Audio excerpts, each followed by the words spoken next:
I'm 97. I've been attending funerals for the last 30 years. I've buried my wife, my brother, and most of the people I once called friends.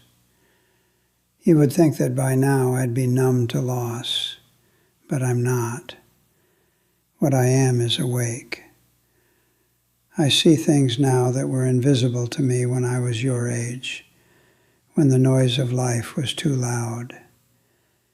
And I need to tell you something that might be the most uncomfortable thing you hear today. It's about your friends. I know you love them. I know you defend them. But I need you to listen to an old man who has nothing left to lose by telling you the truth. I'm not talking about your mother. I'm not talking about your spouse, or the one or two rare souls who would genuinely die for you. I'm talking about the tribe, the crew, the people you text every day, the people you're afraid of losing if you change. They don't want you to lose necessarily. They just want you to stay exactly where you are. Because your growth is a mirror, and mirrors reflect the parts of themselves they are terrified to see. I learned this the hard way. And the proof?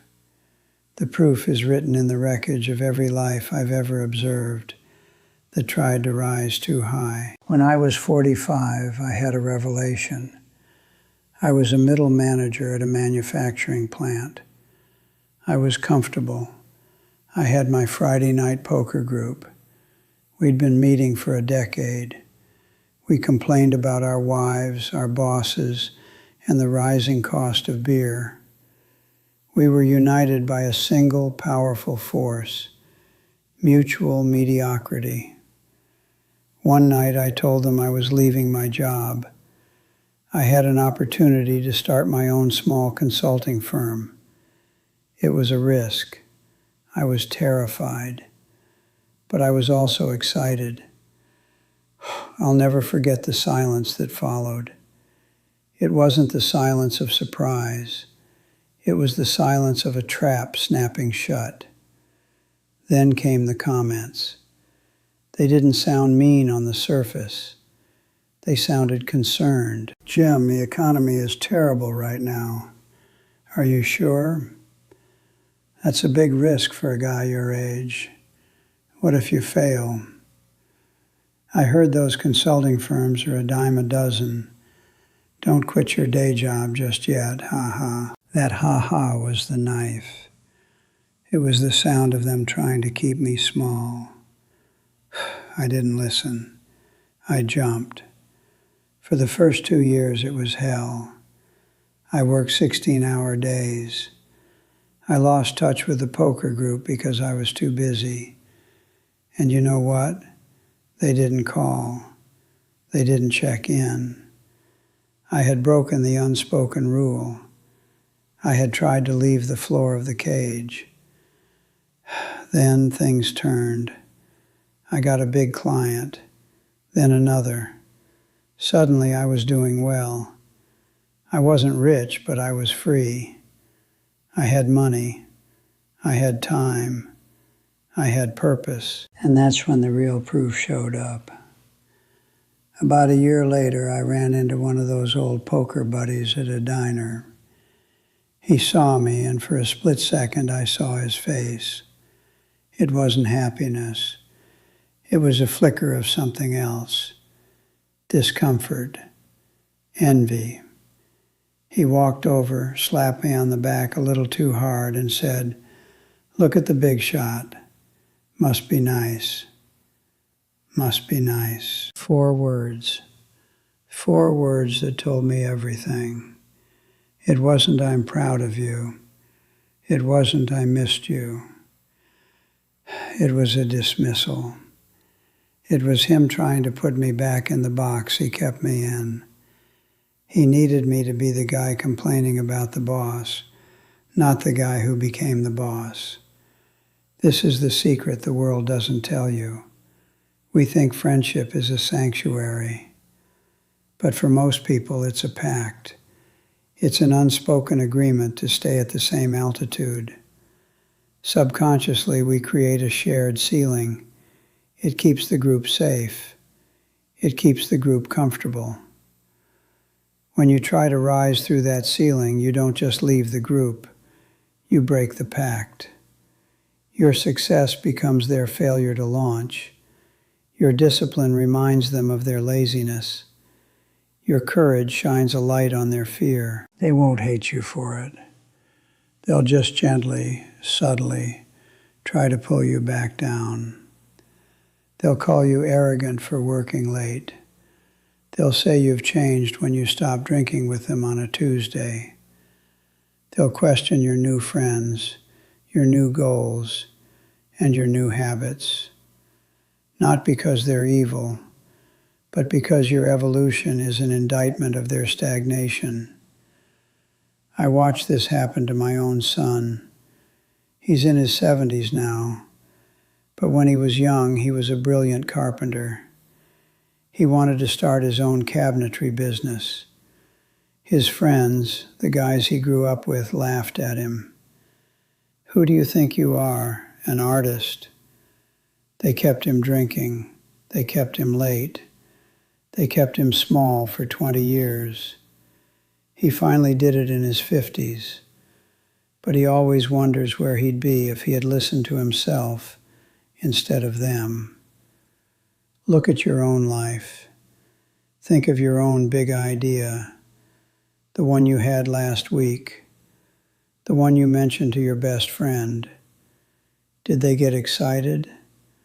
Or did they immediately list 10 reasons why it wouldn't work? That's the proof.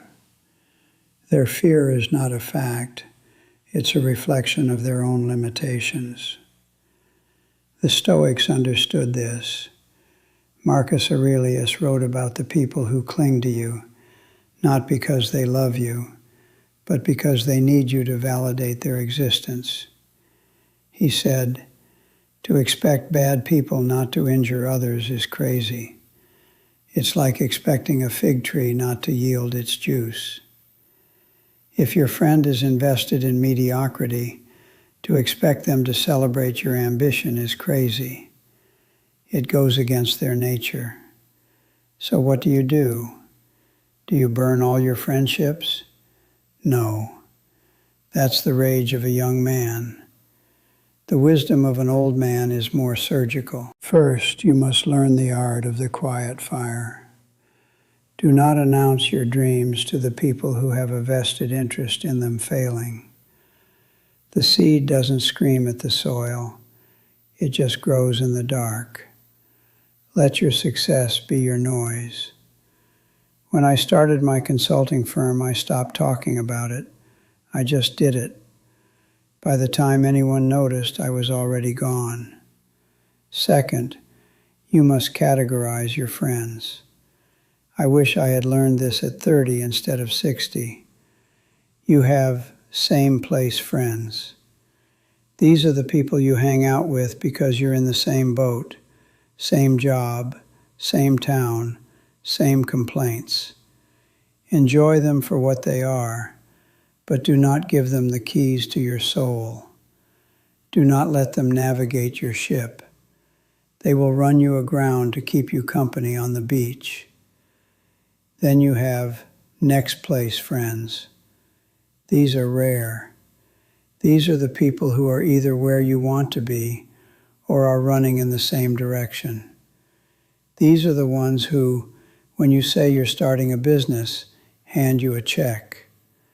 When you say you're writing a book, they ask to read the first chapter.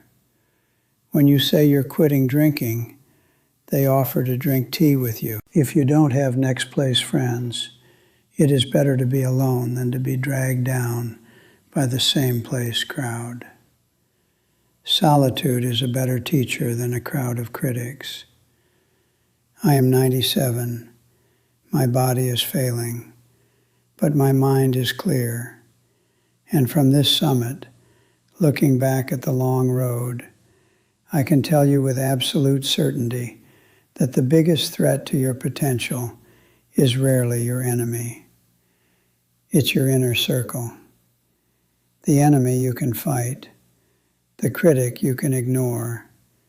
But the friend who loves you just the way you are, the friend who is comfortable with the version of you that is struggling, that friend is the most dangerous person in your life if you want to grow. They will love you to death, literally. They will love you right into the grave of your unused potential. Do not blame them. Forgive them. They are asleep. They are fighting their own wars. They are terrified of looking at their own reflection and realizing they could have been more. But you must not let their sleep become your sleep. You must not let their ceiling become your floor. I look at the young people today. They are drowning in connection. They have hundreds of friends online. They post their wins and wait for the likes. But the likes are just digital versions of that poker buddy's pat on the back. The one that says, "Good job, but don't forget, you're one of us." The moment you post a win that is too big, a joy that is too pure, a freedom that they cannot touch, you will feel the silence. The likes will stop. The comments will be lukewarm. That is the proof. That is the gravity of the group trying to pull you back down to earth. Keep rising. I sit in this room now, alone, and I am at peace. Not because I have friends, but because I kept the one friend that mattered most, the version of myself that I was trying to become. I didn't let the crowd talk him out of existence.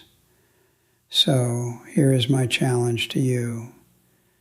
Look at your 5 closest friends. Ask yourself, do they make me hungry or do they make me comfortable? Do they water my seeds or do they stomp on the soil to keep things flat? The answer will hurt. But the pain of the truth is better than the anesthetic of a fake friendship. If you find that your circle is keeping you small, don't panic. Don't announce you're leaving. Just quietly start moving. The right people will appear on the path ahead. They always do. And the wrong ones will fade into the fog behind you, where they belong. Do not pity me for being alone. Pity the man who is surrounded by people who are slowly, gently killing his dreams with kindness. That man is the truly lonely one. I am free.